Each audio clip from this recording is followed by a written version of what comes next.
नमस्कार दोस्तों, मैं MK. Yadav, motivational speaker, life and business coach, अपने YouTube channel my business Gurukul में आप सभी का हार्दिक स्वागत करता हूं। दोस्तों, अपने देश में सबसे बड़ी समस्या बेरोजगारी की समस्या है और आप पूछेंगे कि इस बेरोजगारी की समस्या का कारण क्या है, तो अक्सर लोग बताएंगे बढ़ती हुई जनसंख्या।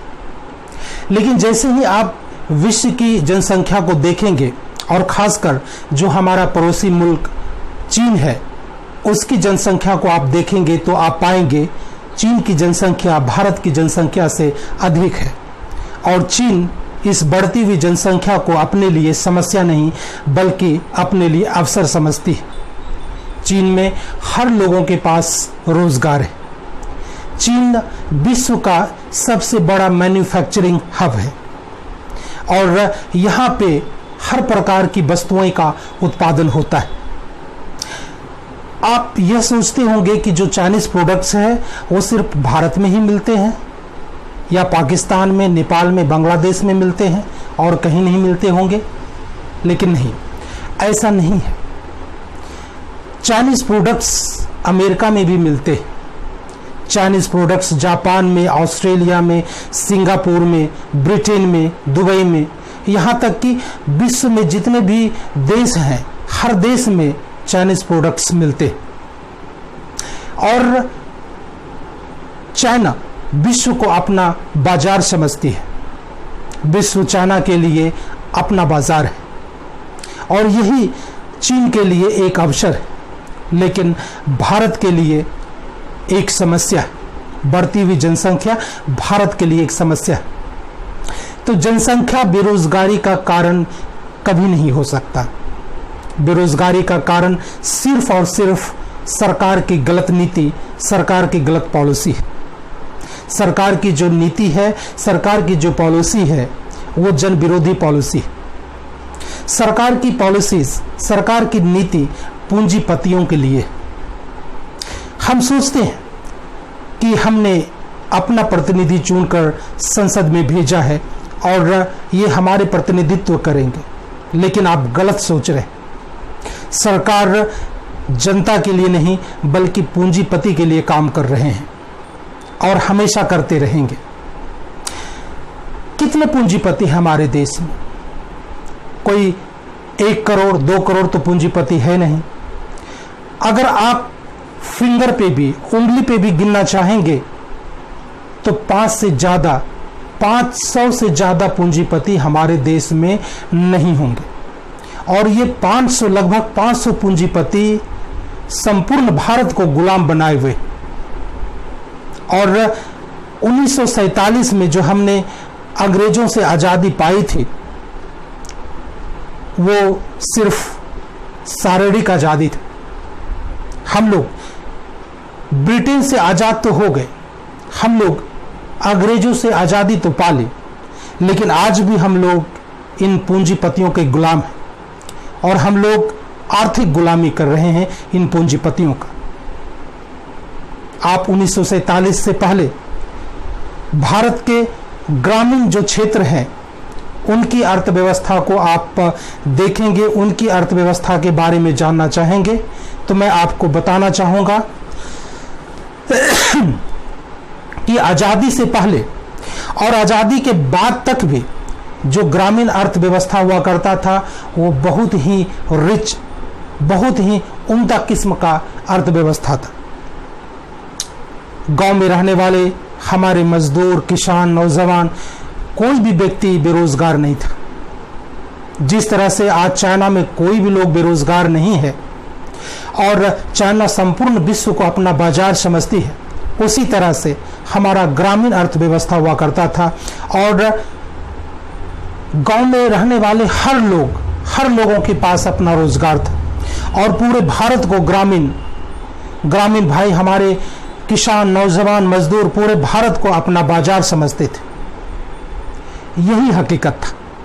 लेकिन ये सरकार के साथ मिलकर ये जो 400 से 500 पूंजीपति है उन्होंने हमें गुलाम बनाने का काम किया और अंत में हम लोगों को गुलाम बना ही लिया। और आप इस आज़ादी में जो जी रहे हैं, ये आपकी गलत धारणा है। आप आज़ाद नहीं हैं, हम लोग आज़ाद नहीं हैं, हम लोग अब इन पूंजीपति के गुलाम हैं। तो कैसे इन पूंजीपति ने हमें गुलाम बनाया है, हमें आर्थिक गुलाम बनाया है? अगर आप जानना चाहेंगे तो मैं आपको बताता हूं, आप इस वीडियो को शुरू से अंत तक देखें। आप आज़ादी के पहले आप देखेंगे, आप इतिहास में भी पढ़ेंगे, आप बुजुर्गों से पूछें कि कैसे हमारे ग्रामीण अर्थव्यवस्था बहुत उम्दा किस्म का हुआ करता था। गांव में लघु और कुटीर उद्योग हुआ करते थे, हमारा पारंपरिक रोजगार हुआ करता था। गांव में सुई से लेकर जहाज तक के पार्ट्स बनाए जाते थे। गांव में लोहार हुआ करते थे, जहां लोहे का आइटम बनाया जाता था। गांव में बढ़ई यानी कि कारपेंटर हुआ करते थे, जहां पे कुर्सी, टेबल, फर्नीचर, खिड़की, दरवाजे बनाए जाते थे। गांव में दर्जी हुआ करता था, जहां पे कपड़े की सिलाई होती थी। हम लोग आज जो पैंटलून से, बिग बाजार से, वी मार्ट से और ना जाने कितने शोरूम्स हमारे मार्केट में आज खुल गए हैं, हम इन शोरूम से कपड़े नहीं परचेज करते थे। हम गांव में ही परचेज करते थे कपड़े, और गांव में ही दर्जी के पास सिलवाते थे, इनके पास काम था। गांव में हमारे किसान भाई, हमारे मजदूर खेत में काम करते थे। किसान फल, साग, सब्जी उपजाते थे, अनाज उपजाते थे। दूध के लिए डेयरी हुआ करता था, गौपालन, पशुपालन का काम था हमारा। और हमारे किसान मजदूर, नौजवान भाई के पास रोजगार था। ये गांव में हमें फल, दूध, सब्जी बेचने का काम करते थे। अनाज भी गांव में ही बिक जाया करता था। और जो अनाज, जो फल, सब्जी, दूध गांव में बेचने के बाद बच जाता था, तो वो हम लोग अपने आसपास के शहरों में बेचने का काम करते थे। और तकरीबन हर गांव का यही अर्थव्यवस्था हुआ करता था। लेकिन हमारे पूंजीपति एक साजिश के तहत इस हमारे जो ग्रामीण उद्योग, जो कुटीर लघु उद्योग हुआ करते थे, उनको एक साजिश के तहत सरकार के साथ मिलकर इसे खत्म करने का काम किया। और आज़ादी के बाद 30 से 40 वर्षों में इसे पूर्णतः समाप्त कर दिया। और आप देखें कि 2020 में जब कोरोना, जो विश्वव्यापी महामारी पूरे विश्व में छाया और जिसका असर भारत में भी देखने को मिला, तब संपूर्ण देश के वासी की आंख की पट्टी खुल गई। और आपने देखा, संपूर्ण देश ने देखा कि कैसे लॉकडाउन के समय देश में जब सभी कारखाने बंद हो गए, मैन्युफैक्चरिंग सेक्टर बंद हो गए, दुकानें बंद हो गई, हर चीज बंद हो गया, तो ये पूंजीपति हमारे किसान नौजवान भाइयों को गांव लौटने पे मजबूर कर दिया। हमारे प्रधानमंत्री बोला करते थे कि ये उद्योगपति की जिम्मेदारी है कि अगर उनके फैक्ट्री में, उनके कंपनी में मजदूर काम नहीं कर रहे, नौजवान नहीं भी काम कर रहे हैं, तो भी उन्हें सैलरी देनी चाहिए, देनी पड़ेगी। उनके खाने पीने की व्यवस्था, रहने की व्यवस्था करनी पड़ेगी। लेकिन ये सिर्फ भाषण तक ही सीमित रहा। और पूरा विश्व ने देखा, पूरा भारतवर्ष ने देखा कि कैसे हमारे किसान, नौजवान, मजदूर, बच्चे, औरतें कैसे कटते, मरते, नंगे, भूखे, हजारों किलोमीटर पैदल चलकर दर दर की ठोकरें खाते हुए कैसे गांव लौटे। और 2020 में ही जब अनलॉकडाउन शुरू हुआ, जब फिर से उद्योग खुलने शुरू हुए, तो अक्टूबर नवंबर के महीने में लोग वापस शहर की ओर पलायन करने लगे। और पुनः 2021 में आज के दिन जब पुनः यह कोरोना वायरस का जो दूसरा स्प्रेड है, इस महामारी जब फैलने लगा, तो पुनः हमारे मजदूर, हमारे किसान, नौजवान भाई आज शहर से वापस गांव की ओर लौट रहे हैं। तो इस समस्या, जो समस्या बेरोजगारी की समस्या है, जो हमारे ग्रामीण उद्योग धंधे नष्ट किए गए, इसका क्या कारण है? इसका कारण मैं आप लोगों को बता दिया कि पूंजीपति ही हमारे इस ग्रामीण अर्थव्यवस्था को समाप्त करने का काम किया। और आप देखते हैं कि जो 2020 में जब संपूर्ण भारत लॉकडाउन में था, तब कैसे हमारे देश की सरकार रात के अंधेरे में किसान बिल, किसान कानून ले आए। और वो बोलते हैं कि ये कानून किसान के फायदे के लिए है, लेकिन किसानों से पूछा नहीं गया किसान की क्या ज़रूरत है, किसान को क्या चाहिए, किसान की क्या समस्या है। लेकिन यह भी एक साजिश हुआ। यह साजिश सरकार की तरफ से अपने पूंजीपति मित्रों को फायदा पहुंचाने के लिए किया गया। पहले अनाज की जमाखोरी एक गैरकानूनी अपराध था। कोई भी लोग हजारों टन अनाज जमा नहीं कर सकते थे, लेकिन इस बिल के तहत यह कानूनी हो गया। अब हमारे देश के पूंजीपति हमारे देश से अनाज ले जाकर अपने गोदामों में लाखों करोड़ों टन अपने गोदाम में पैक करेंगे और महंगी कीमत पे हमें बेचने का काम करेंगे। पहले एक राज्य से दूसरे राज्य अनाज ले जाने में, फल सब्जी दूध ले जाने में टैक्स लगता था, लेकिन अब इस बिल के तहत अब टैक्स नहीं देना पड़ेगा। हमारे पूंजीपति फ्री में देश के हर कोने से अनाज, फल, दूध, सब्जी को अपने गोडाउन में ले जाएंगे। पहले किसान के साथ कॉन्ट्रैक्ट करना गैर कानूनी था। किसान भले ही पट्टे पे गांव में ही अपने खेत को लगाते थे, लेकिन अब वो पूंजीपति के साथ कॉन्ट्रैक्ट करेंगे और पूंजीपति इनको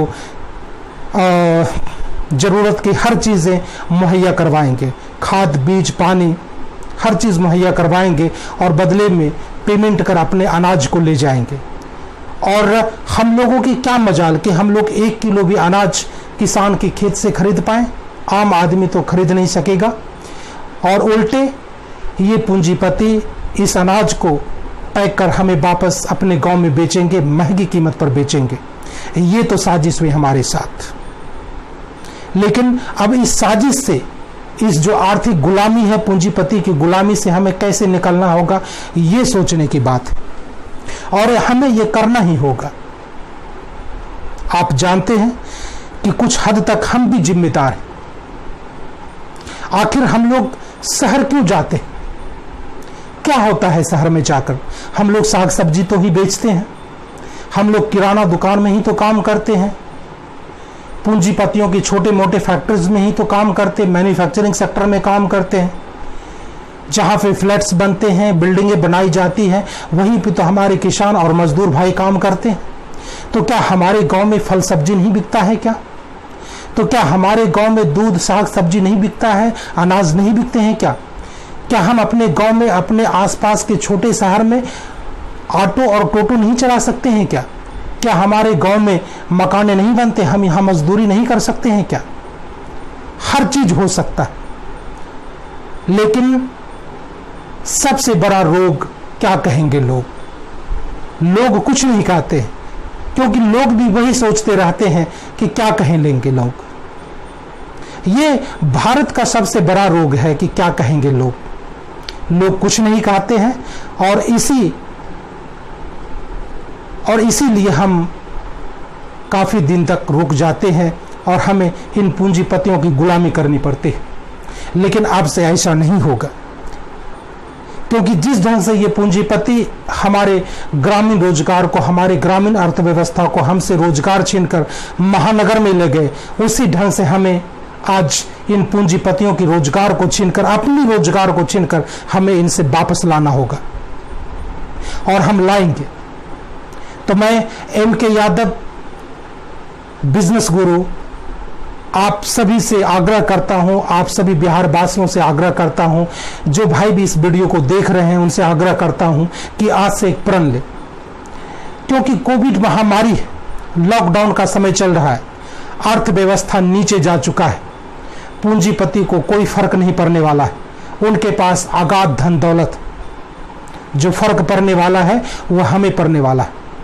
तो आज प्रधानमंत्री ने जो आत्मनिर्भर योजना की शुरुआत करी है, जो आत्मनिर्भरता की उसने जो घोषणा किया है, जो नारा लगाया, हम लोग बताएंगे कि आत्मनिर्भरता क्या है। आज से आप वादा करें कि ना आप फल सब्जी दूध अनाज इस पूंजीपति को नहीं बेचेंगे। कोई भी, चाहे वो अडानी अंबानी हो, टाटा बिरला हो, रामदेव हो, हिमालय हो, कोई भी हो, 1 किलो भी हम अनाज नहीं बेचेंगे, फल दूध और सब्जी नहीं बेचेंगे। हम अपना रोजगार फिर से शुरू करेंगे, अपने ग्रामीण अर्थव्यवस्था को फिर से शुरू करेंगे। और दोस्तों, जब तक इस राज्य का, जब तक बिहार का बच्चा से लेकर हर जवान, हर नौजवान व्यापारी नहीं बन जाता, बिजनेसमैन नहीं बन जाता, तब तक इस समस्या से हम लोग छुटकारा नहीं पाने वाले हैं। हम लोग ऐसे ही गुलाम बने रहेंगे और ऐसे ही भेड़ बकरियों की तरह कटते मरते हजारों किलोमीटर पैदल चलकर हम लोग अपने गांव को आते रहेंगे और फिर गांव से पलायन करते रहेंगे, क्योंकि सरकार हमारी हक को देने नहीं जा रही। यहां मांगने से कुछ नहीं मिलता है। अगर आप मांगोगे तो आपको भीख भी नहीं नसीब होंगे। यहां अपना अधिकार छीनना पड़ता है। जिस तरह से हमारे देश के पूंजीपति, कुछ पूंजीपति हमारे ग्रामीण रोजगार को हमसे छीनकर शहर ले गए, आज उसी तरह से हमें इन पूंजीपतियों से अपने ग्रामीण रोजगार को, अपने रोजगार को छीनकर गांव में वापस लाना होगा और हम ला करके रहेंगे। तो दोस्तों, आज आप हमसे वादा कीजिए। हमारा नंबर नीचे रिफ्लेक्ट हो रहा है, हमारा व्हाट्सएप नंबर। आप हमसे जुड़िए। हम लोग एक टीम बनाएंगे और ये टीम विश्व स्तर का टीम होगा। एक ऐसा टीम होगा जो पूरे देश को हम संदेश देने का काम करेंगे कि बिहारी सब पे भारी होता है और किसी से पीछे नहीं है। हम लोग IAS IPS बनते, हम लोग इंजीनियर्स डॉक्टर्स बनते, हम लोग हर क्षेत्र में दूसरे को बनाने में अपना योगदान देते हैं। बिहारी अपना पूरा जीवन दूसरे को बनाने में, दूसरे के घर को सजाने संवारने में अपना जीवन व्यतीत कर देते, लेकिन अपने लिए कभी नहीं सोचते। लेकिन आज हमें अपने लिए सोचना होगा और हमें व्यापारी बनना होगा, हमें बिजनेसमैन बनना होगा, हमें एंटरप्रेन्योर्स बनना पड़ेगा। और एंटरप्रेन्योर्स बनने की ट्रेनिंग हम आपको देंगे। और हमारे ही जैसे बिहार में कई ऐसे नौजवान हैं, कई ऐसे लोग हैं, कई ऐसे समाज सेवी हैं जो बिहार वासियों को मदद करना चाहते हैं, जो नौजवानों को मदद करना चाहते हैं और जरूर करेंगे।